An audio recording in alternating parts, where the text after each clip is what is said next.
नमस्कार, ताल ठोक के एक्स्ट्रा स्ट्रॉन्ग देख रहे हैं आप। रात के 8 बज चुके हैं। मैं हूं आपके साथ रोहित सरदाना और सवाल आज ये है कि क्या हुर्रियत पर मोदी सरकार का हृदय परिवर्तन हो गया। सरकार ने संसद में कहा कि तथाकथित कश्मीरी नेताओं के किसी भी देश के प्रतिनिधियों से मिलने पर रोक नहीं। हालांकि सरकार ने भारत पाकिस्तान के बीच किसी तीसरे पक्ष की भूमिका को खारिज किया, पर सवाल यह है कि संसद में सरकार के इस बयान का मतलब क्या है। क्या हुर्रियत को लेकर सरकार का रुख पहले से नरम नहीं लग रहा। आखिर पाकिस्तान से हुर्रियत के नेता अगर बात करेंगे तो किस हैसियत से करेंगे। पूरा जम्मू कश्मीर राज्य भारत का अभिन्न हिस्सा है और ये तथाकथित कश्मीरी नेता भारतीय नागरिक हैं। उनके भारत में किसी देश के प्रतिनिधियों से मिलने में कोई रोक नहीं है। ये भारत सरकार का संसद में लिखित बयान है जो कश्मीर के अलगाववादियों हुर्रियत कॉन्फ्रेंस को लेकर पूछा गया था। सवाल है कि क्या हुर्रियत को लेकर मोदी सरकार का रुख बदल गया है। हालांकि विदेश राज्य मंत्री वीके सिंह ने संसद में जो लिखित बयान रखा है उसमें उन्होंने ये भी कहा है कि भारत हमेशा से कहता आया है कि शिमला समझौते और लाहौर घोषणा पत्र के मुताबिक भारत और पाकिस्तान की द्विपक्षीय बातचीत में किसी तीसरे पक्ष की भूमिका नहीं है। भारत के आंतरिक मामलों में पाकिस्तान के दखल की कोशिश पर भारत की नाखुशी पाकिस्तान को बार बार बताई गई है। लेकिन सवाल है कि क्या हुर्रियत को लेकर मोदी सरकार ने यू टर्न ले लिया है। अब पूरी तरह से यू टर्न लिया है। अब वो कहते हैं कि पाकिस्तान हाई कमिश्नर हो या पाकिस्तान के लोग हों, वो हुर्रियत नेताओं से बात कर सकते हैं, लेकिन उसके बावजूद भी वार्ता चल सकती है। तो ये तो यू टर्न है, हर चीज में यू टर्न ले रहे हैं। पाकिस्तान से बातचीत बंद हुई थी आपकी। Stakeholders in the dialogue process sir. इसमें यू टर्न का सवाल नहीं है। मोदी सरकार ने अगस्त 2015 में पाकिस्तानी हाई कमिश्नर और हुर्रियत नेताओं के बीच हुई मुलाकात के मद्देनजर एनएसए स्तर की बातचीत रद्द कर दी थी। इसे मोदी सरकार की पाकिस्तानी नीति का तेवर बताया गया था। लेकिन सवाल है कि क्या अब हुर्रियत और पाकिस्तानी एस्टेब्लिशमेंट के बीच रिश्ते को मोदी सरकार एक हकीकत मान चुकी है और इसलिए हुर्रियत पर नीति में बदलाव हो रहा है, या फिर ये जम्मू कश्मीर में पीडीपी से गठबंधन का असर है। I don't say it's a U-turn or it is because of PDP. हमने हमेशा कहा है कि जम्मू कश्मीर जो है वो एक इवॉल्विंग सिचुएशन, एक इवॉल्विंग मेथड से ही सॉल्व हो सकता है। अगर आज किसी ने ये बात की है तो बहुत अच्छी। ये तो हमने पहले दिन से कहा, जब इन्होंने बातचीत का सिलसिला तोड़ा था हुर्रियत की मुलाकात के ऊपर, हमने उसी दिन कहा था आप गलत कर रहे हो। शुक्र है इन्होंने अपनी गलती का एहतराम किया है। हुर्रियत और पाकिस्तान के रिश्ते को भारत ने कभी अच्छा नहीं माना, लेकिन 2001 में आगरा शिखर वार्ता से ही भारत पाक डायलॉग के दरमियान पाकिस्तान हुर्रियत कार्ड खेलता आ रहा है। लेकिन मुद्दा है कि हुर्रियत को लेकर भारत के बदले रुख के मायने क्या हैं, खासकर तब जब हुर्रियत लगातार कश्मीर मुद्दे के अंतर्राष्ट्रीयकरण पर जुटा है। जम्मू कश्मीर का मसला हिंदुस्तान और पाकिस्तान के दरमियान कोई सरहदी तनाज़ा नहीं है कि वो मिल बैठकर इसका कोई हल करें। जम्मू कश्मीर इंटरनेशनल पर एक मुतनाज़ा मसला है और इसका हल सिर्फ और सिर्फ ये है कि अक़वाम मुत्तहिदा की करारदादों के मुताबिक इनको अपने पैदाशी और बुनियादी हक के इस्तेमाल का मौका दिया जाए।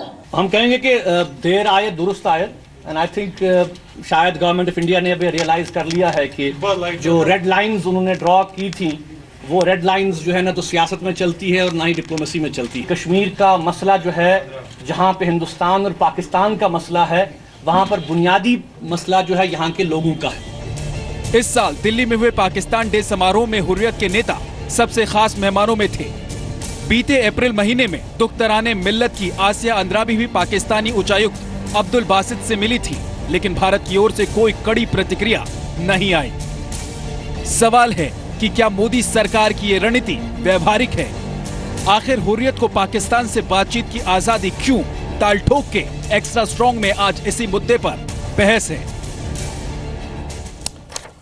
तो आपको बता दें कि ताल ठोक के आज बात करने के लिए हमारे साथ दो खास मेहमान हैं। कांग्रेस से हमारे साथ मीम अफजल हैं, जो कि कांग्रेस पार्टी के प्रवक्ता हैं, कांग्रेस के पूर्व राज्यसभा सांसद हैं, डिप्लोमेट रह चुके हैं, अंगोला में भारत के राजदूत भी रहे हैं। स्वागत है मीम अफजल आपका। हमारे साथ अमन सिन्हा है बीजेपी से, जो कि जाने माने वकील हैं, सुप्रीम कोर्ट के। टीवी चैनल्स पर अक्सर बीजेपी का पक्ष रखते हुए आप उनको भी देखते हैं। स्वागत है आपका भी अमन सिन्हा। आप दोनों से बातचीत शुरू करूं उसके पहले एक शेर याद आ रहा है, वो शेर जरूर सुनाना चाहूंगा। खूब पर्दा है कि चिलमन से सटे बैठे हैं, साफ दिखते भी नहीं और सामने आते भी नहीं। तो अमन सिन्हा साहब, ये कैसी पर्देदारी है सरकार की सर, कि समझ में नहीं आता पॉलिसी क्या है, कौन दोस्त है, कितने दिन के लिए दोस्त है और किस तरह का दोस्त है? नहीं रोहित जी, कोई पर्देदारी नहीं है और मुझे नहीं लगता कि जिस तरह से दिखाया जा रहा है कि कोई चेंज ऑफ स्टैंड है। जो स्टेटमेंट आया MOS ministry of external affairs general VK Singh का, जिसको कोट करके आप लोग ये प्रिमाइस दे रहे हैं, उसी स्टेटमेंट में स्वयं मेंशन किया हुआ है कि हुर्रियत किसी भी, ये जो है एक बायलैटरल इशू है इंडिया और पाकिस्तान के बीच में, इसमें हुर्रियत किसी भी टॉक्स का एक स्ट्रक्चर्ड प्रोसेस का पार्ट नहीं बन सकता और ये एक बायलैटरल इशू है दोनों देशों के बीच में और इसमें कोई थर्ड पार्टी का स्कोप नहीं है, वही स्टेटमेंट कहता है। पहले भी हमारा यही ऑब्जेक्शन था, आज भी वही ऑब्जेक्शन है। तो इफेक्टिवली भारत सरकार का कोई स्टैंड नहीं बदला है और जहां तक भारत में कोई भी नागरिक, चाहे वो जम्मू कश्मीर में हो या वो कन्याकुमारी में हो, जम्मू कश्मीर भारत का अभिन्न अंग है। वहां पे जो नागरिक हैं वो भी देश के नागरिक हैं, जो बाकी लोगों को अधिकार है वही उनको भी है। अगर कोई बाहर के देश से आके कोई उनसे मिलना चाहता है, कोई बात करना चाहता है, कर सकता है, जब तक वो संवैधानिक दायरे में है, कॉन्स्टिट्यूशनल फ्रेमवर्क में है, कोई एंटी नेशनल बात नहीं है, तब तक यहीं फंस जाता है ना उसमें सर। कोई दिक्कत क्या आपकी सरकार पर मैं स्पष्ट ये कर देना चाहता हूं विदेश राज्य मंत्री के इस बयान को साबित कर सकती है, मैं स्पष्ट ये कर जिन देना लोगों के बारे में हुर्रियत के उन्होंने ये बयान दिया है वो खुद को भारत का नागरिक मानते भी हैं। और मैं सर इस बात के लिए आपको दो लोगों के बयान बता देता हूं जो हुर्रियत के नेता हैं सर। हुर्रियत के लीडर है सैयद अली शाह गिलानी। उन्होंने एक प्रेस कॉन्फ्रेंस की, उन्होंने कहा Kashmir is not an border issue between India and Pakistan and India should act on UN resolution signed by India. दूसरी बात, मीरवाइज उमर फारूक की, वीके सिंह साहब का बयान आने के बाद उन्होंने कहा government of India have realised that red line don't work which they had drawn. Kashmir issue is not only Indo-Pak issue, but Kashmir people have to be involved. It's welcome change because without Kashmiri people, Kashmir issue can't be solved. They have to see it through Atal Bihari Vajpayee policy. We are the first party. Sir आप उनको first party मानते हैं कि नहीं? देखिए रोहित जी, चाहे Shimla agreement हो, Lahore declaration हो या उफा में जो एग्रीमेंट हुआ दोनों देशों के प्रधानमंत्रियों के बीच में, स्पष्ट रूप से कहा गया है this is a bilateral issue, there is no scope for any third party engagement in this. और इसलिए कोई प्रश्न नहीं उठता है कि हुर्रियत को या और किसी को इस स्ट्रक्चर्ड बायलैटरल डायलॉग का उसमें कोई थर्ड पार्टी क्रिएट किया जाए। और जो किसी एक इंडिविजुअल को जो अधिकार है इस देश में, वो हम जम्मू कश्मीर भारत का अभिन्न अंग है, वहां के लोगों को भी वही अधिकार है और वो किसी से बात करना चाहे तो करें। पर कहीं पे अगर कोई गलत बात कॉन्स्टिट्यूशनल फ्रेमवर्क के बियॉन्ड अगर बात कहीं पे कुछ भी होती है तो लॉ अपना काम, कानून अपना काम करेगा। और ये जो भी है ये प्राइवेट एंगेजमेंट होगा, ये कोई स्ट्रक्चर्ड प्रोसेस का पार्ट नहीं होगा। इसलिए मैं दोबारा स्पष्ट करना चाह रहा हूं, जो स्टैंड है वो वही है, ये एक बायलैटरल इशू है और इसमें किसी भी थर्ड पार्टी का कोई स्कोप नहीं। सर थर्ड पार्टी, पहले तो मुझे, आप तो कानून के जानकार है सर, ये बता दीजिए आप जबरदस्ती किसी को देश का नागरिक बना सकते हैं क्या?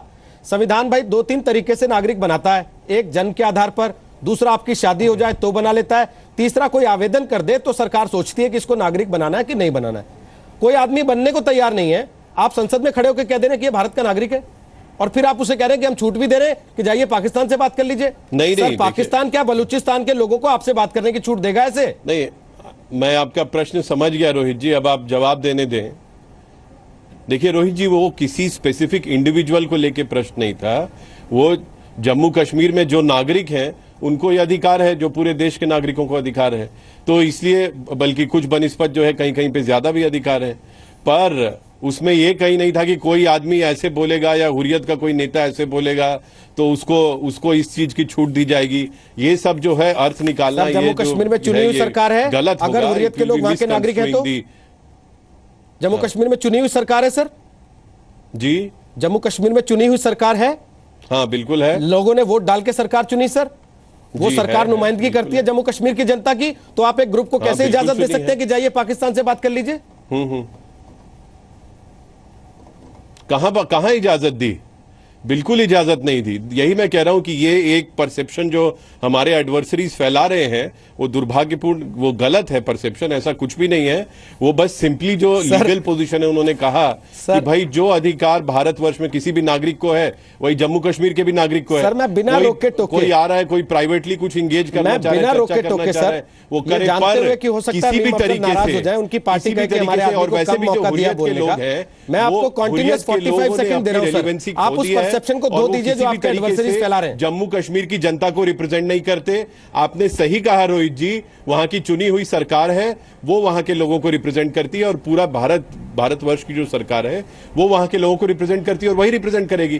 पर अगर कोई दो प्राइवेट इंडिविजुअल्स आपस में संवाद करना चाह रहे हैं तो उसमें कोई रोक टोक नहीं है, जो कि पूरे देश में व्यवस्था है, जो कि कॉन्स्टिट्यूशन गारंटी करता है।